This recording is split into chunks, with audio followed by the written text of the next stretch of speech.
vous dire sincèrement, en réalité, c'est un sujet sur lequel, traditionnellement, je m'interdis de parler, je refuse de commenter, parce que il y a une chose que j'ai apprise dans la vie et qui est extrêmement importante pour moi, c'est le problème de la conscience, le problème de la bonne foi, le problème de l'intégrité morale.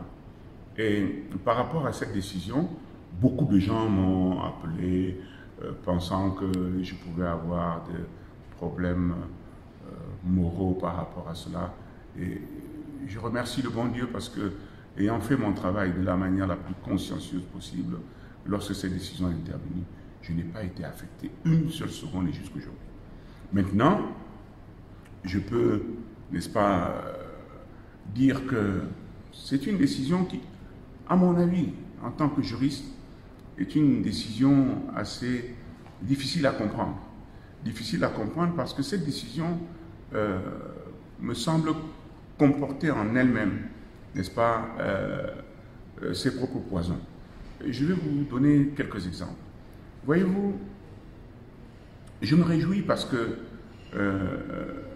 dans cette décision, les arguments des plaignants reposaient essentiellement sur la non-communication des projets de statut, sur des malversations, sur la fraude, etc. etc.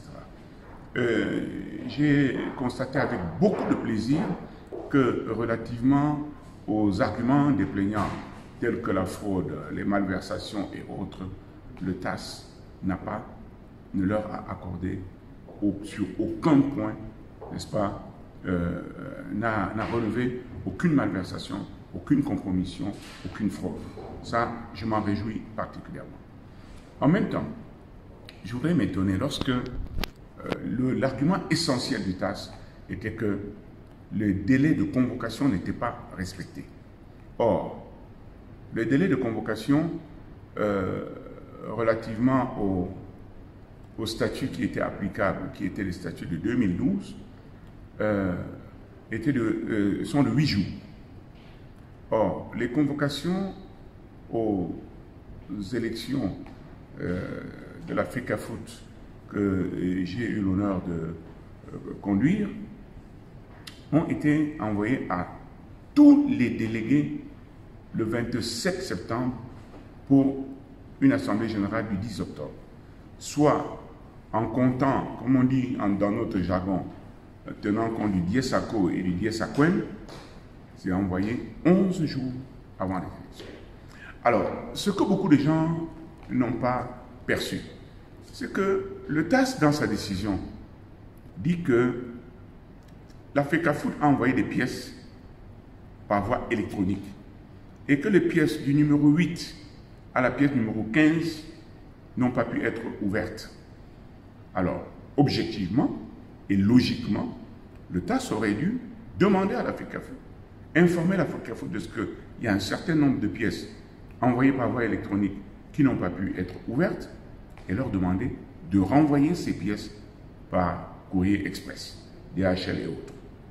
Cela n'a pas été fait. Mais le plus grave,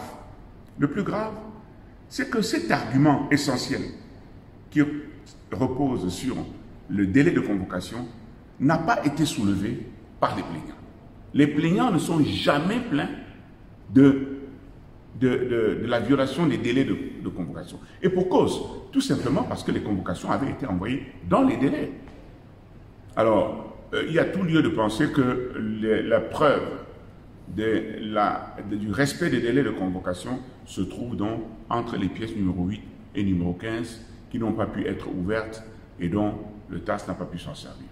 Il y a beaucoup d'autres arguments. Vous prenez, on reproche également le fait que les délégués n'ont pas reçu les statuts à temps. Or, je me réjouis de ce que le TAS reconnaît que les statuts sur lesquels nous nous sommes basés sont les statuts de 2012. Je peux vous dire que beaucoup de factions du monde du football camerounais avaient voulu nous induire en erreur en disant que non, c'était plutôt les statuts de 2015 fallait s'appuyer sur les statuts de 2015, d'autres sur les exécutifs de 2009, etc. etc. Cet aspect-là. Le TAS reconnaît que les statuts qui étaient applicables étaient les statuts de 2012. Et ça tombe très bien, parce que dans les statuts de 2012, il n'existe aucun délai pour envoyer les projets de statut aux délégués. C'est-à-dire que même si vous envoyez les statuts de 2012 le matin de l'Assemblée générale, vous ne violez aucun texte. Et on ne peut pas annuler les élections sur cette base, ce qu'a fait le TAS. Or, nous avions envoyé les statuts aux délégués au mois de juin, c'est-à-dire 5 mois avant les élections. J'ai la conscience extrêmement tranquille.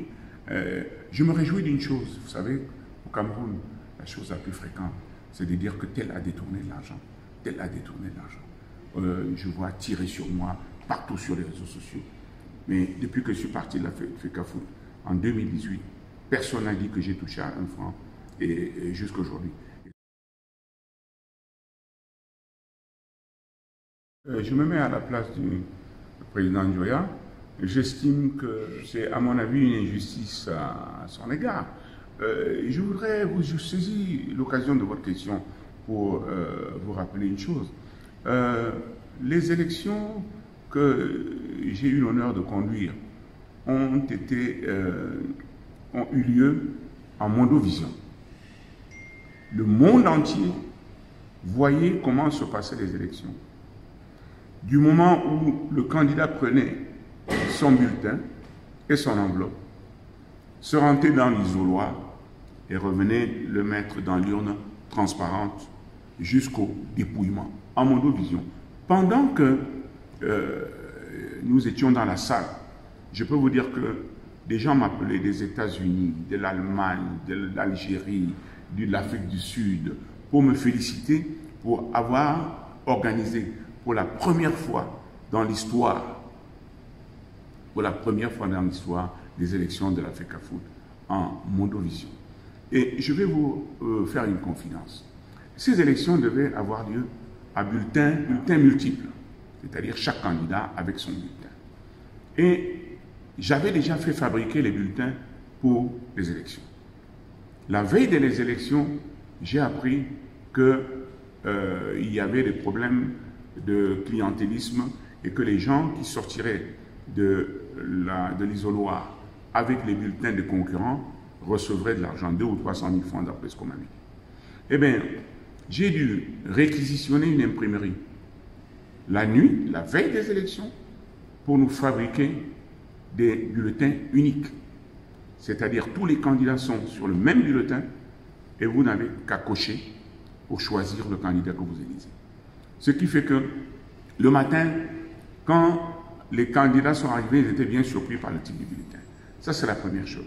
La seconde chose, c'est que vers 22 heures, j'apprends que les mêmes personnes ont choisi une autre technique, c'est-à-dire que dans l'isoloir, il fallait cocher, filmer, et avant d'aller et envoyer la photo aux personnes qui attendaient, n'est-ce pas, pour payer. Eh bien, je me suis permis d'appeler monsieur le délégué général de la Sûreté nationale. Il était 22h30 parce que je ne savais pas où trouver des portiques qui pourraient détecter les téléphones à l'entrée de l'isoloir. J'ai appelé le délégué général, M. Margandele, il était 22h30, la veille des élections. Et comme c'est un monsieur extrêmement disponible, extrêmement gentil, il m'a reçu avec son calme habituel et sa disponibilité habituelle. Il m'a simplement demandé combien de portiques je voulais. Je lui ai dit que avec 2, ça devrait suffire. Une à l'entrée de l'isoloir et une à l'entrée de l'immeuble. Il m'a dit, président, ne vous dérangez pas, vous aurez 3 portiques. Et les élections avaient lieu, étaient convoquées pour 9h. À 7h du matin, nous avions les 3 portiques installés. Et ce qui fait que, à l'entrée de l'isoloir, lorsque le portique signalait, on vous fouillait et si vous aviez un téléphone, on le retirait. Alors, quand on a fait des élections comme ça, et que vous avez un candidat qui est élu, ils étaient 7 ou 8, je ne me souviens plus très bien, aucun, pas un seul des candidats malheureux de ceux qui ont échoué n'a attaqué et encore moins contesté les résultats de ces élections. Bonbon Dioyassi, les 6 ou 7 autres candidats ont eu, je crois, 20 voix au total. À eux tous réunis, Seydou Bonbon Dioya a eu 46 voix. Donc, sur le plan de la transparence, je ne pense pas qu'on peut faire mieux. Je ne suis pas prétentieux, peut-être qu'on peut faire mieux. Je pense avoir fait le meilleur de ce que je pouvais. Et je peux imaginer que le président Seydou Bonbon Dioya soit extrêmement déçu par la décision d'ITAS. Merci beaucoup.